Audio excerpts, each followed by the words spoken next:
La chaîne Zone Bourse. Alors, le marché en ce moment se pose beaucoup de questions sur le fait d'être en bulle ou non. Est-ce que certaines valeurs sont en bulle? Est-ce que tout le marché est en bulle? C'est pour ça que j'ai fait ma dernière vidéo sur le sujet où je vous donne mon point de vue. Et c'est intéressant, notamment parce qu'on voit qu'il y a certaines valeurs, celles qui ont le plus monté, que ce soit Tesla, le Bitcoin ou bien les valeurs hydrogène, qui sont en train un petit peu de trembler. Donc on voit que voilà, c'est une question qui est vraiment sur le devant de la scène. Et aujourd'hui, je vais vous donner un autre point de vue qui est très intéressant, c'est celui de Jeremy Grantham. Alors, c'est pas un petit nouveau sur la scène de l'investissement, c'est quelqu'un d'ancien, c'est un retraité en fait, un des fondateurs de GMO, qui est une grosse entreprise d'asset management qui gère 64 milliards de dollars à Boston. Et Jeremy Grantham est connu, entre autres, pour avoir prédit plusieurs retournements de marché, notamment en 2000 et en 2008. Alors, comme je l'ai dit, il est à la retraite, mais il est revenu sur le devant de la scène justement pour dire qu'on est en bulle et qu'elle va éclater bientôt. Il est assez sûr de lui sur le timing, sur la date à laquelle ça va arriver. Alors, comme souvent pour les permabères, pour ceux qui sont baissiers depuis un moment, j'aime bien reprendre un petit peu leurs écrits passés pour voir si ça fait des années qu'ils prédisent la même chose. Et je suis tombé sur vraiment un papier très intéressant qu'a écrit Grantham en janvier 2018, et c'est très intéressant parce qu'il parle déjà à l'époque de bulles, mais il parle de la phase finale d'accélération des bulles qui dure environ 21 mois, avec une hausse qui est variable, ça peut être elle a été en tout cas de 104% en 29, de 58% pendant la bulle Internet, et lui justement en 2018, il voyait la bourse comme étant au début de cette phase d'accélération, en tout cas le marché américain, et donc il prévoyait cette accélération sur le S&P 500 jusqu'à 3400 voire 3700 points jusqu'en 2019. Alors bien sûr son plan a eu quelques accros, notamment une petite pandémie qui a eu lieu entre temps, mais il faut quand même avouer qu'aujourd'hui avec le S&P 500 qui est au-dessus de 3800 points, l'accélération elle a bien eu lieu, et elle a eu lieu malgré ce qui s'est passé dans l'économie mondiale, donc comme je l'ai dit la pandémie. Et Jeremy Grantham est maintenant persuadé que la bulle va éclater. Il a justement republié un papier début janvier 2021 sur le sujet, et depuis on le voit parler un petit peu partout. Moi j'ai regardé son interview sur Bloomberg d'à peu près une quarantaine de minutes, mais si vous êtes à l'aise en anglais, ce que je vous conseille encore mieux, c'est sur le podcast de Meb Faber où il a une interview d'1h20 qui est vraiment passionnante. Donc on va jouer un petit peu à se faire peur et on va écouter ce qu'il nous dit. Et ce qu'il nous dit, c'est relativement simple, c'est qu'on est au cœur d'une des plus grosses bulles de l'histoire. Il compare ça facilement à 1929, à la bulle des valeurs internet de 2000, et il dit qu'on va avoir un éclatement de bulles qui va être extrêmement violent, de ces types d'éclatements de bulles dans lesquels des fortunes se font et se défont, et là où on voit clairement la vraie valeur des investisseurs. Alors ce que nous explique Grantham, c'est que dans les 3/4 du temps, les marchés sont à peu près bien valorisés, donc que les gérants peuvent essayer de trouver de petites opportunités pour surperformer le marché, mais que c'est pas facile et que globalement l'allocation d'actifs n'est pas si importante que ça. Et puis il y a donc les autres 25% du temps pendant lesquels le marché s'éloigne de sa valeur réelle. Alors quand le marché est en dessous de sa valeur réelle, c'est en général un temps assez bref, c'est pendant des périodes de crise, de crack. Comme on dit souvent, le marché il prend les escaliers pour monter et puis l'ascenseur pour descendre. Donc ces périodes à la baisse sont brutales mais finalement assez courtes dans le temps. Mais à l'inverse, quand le marché est surévalué, le marché peut le rester pendant très longtemps, pendant plusieurs années, et c'est extrêmement difficile de savoir quand est-ce qu'il va redescendre. Et ce qui est drôle, c'est de l'entendre justement de la bouche de Jeremy Graham, parce que c'est celui qui a eu raison assez souvent en termes de timing, que ce soit pour le pic de 2008 ou bien le plus bas qui a suivi. Et ça, c'est quelque chose que j'aime bien chez lui, c'est que contrairement aux éternels baissiers, qui le restent souvent même au plus bas, donc qui disent les marchés sont surévalués, il y a une crise qui passe, le marché perd 30%, et puis ils continuent à dire que le marché est surévalué. Lui, au moins, il a le courage de réinvestir au moment où tout le monde a peur. Et c'est exactement ce qu'il a fait avec un timing qui est vraiment parfait en mars 2009. Alors là où il est honnête, c'est qu'il avoue que c'est de la chance, et il rappelle souvent qu'il a prédit la fin de la bulle japonaise 3 ans plus tôt. Alors, qu'est-ce qui lui fait dire que la bulle va exploser bientôt? C'est finalement des points que j'ai déjà soulevés pendant ma dernière vidéo, c'est-à-dire qu'il y a cet aspect d'euphorie qui manquait au marché jusqu'ici pour dire qu'il était en bulle. Alors, cet aspect d'euphorie, lui, il en parle en citant des Tesla, des Nikola, des Hertz, etc. Le papier, il l'a publié en janvier, donc c'était avant GameStop, c'était avant la nouvelle envolée du Bitcoin, sinon je suis sûr qu'il aurait cité ces deux actifs dans sa lettre.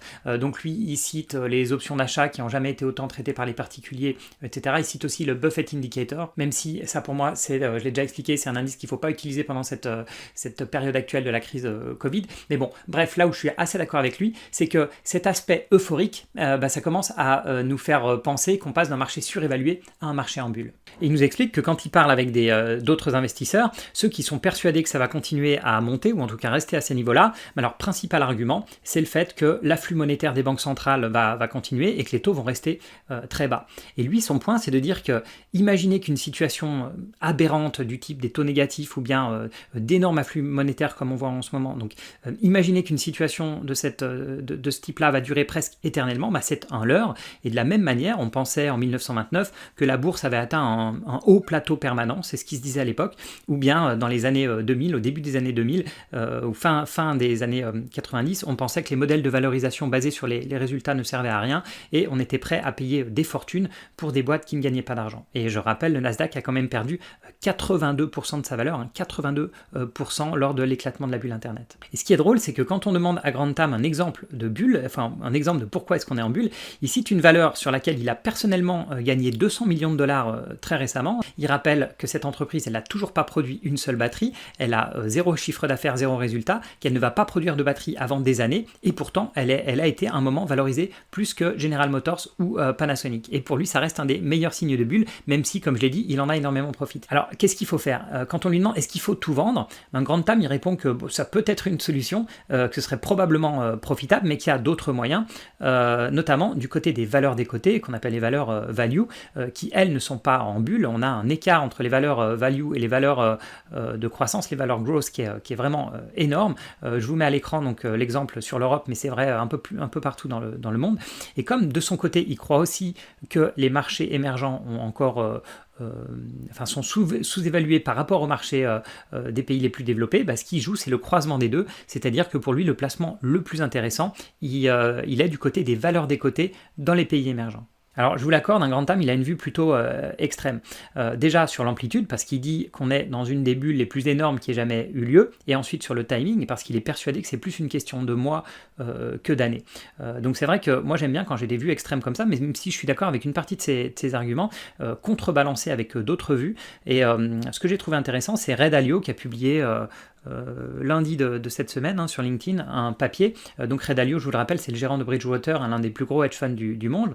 Alors je vous passe les détails, mais en gros il a construit un indicateur qui indique que le marché au global n'est pas en bulle, donc contrairement à ce que pense Grantham, mais que certaines valeurs le sont, et notamment les nouvelles valeurs technologiques. Alors il ne détaille pas exactement ce que c'est, mais j'imagine que c'est pour faire la distinction entre des Microsoft et des Apple, et puis de l'autre côté des Tesla.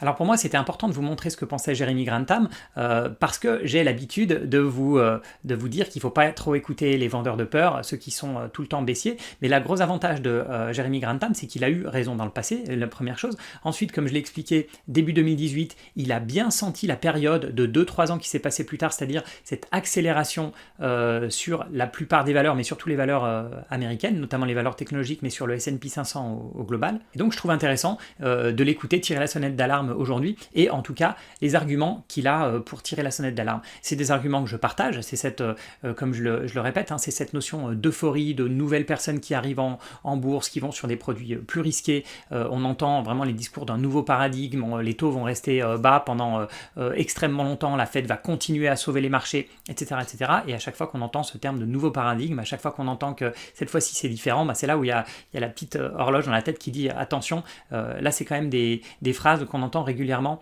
la veille de marché baissier.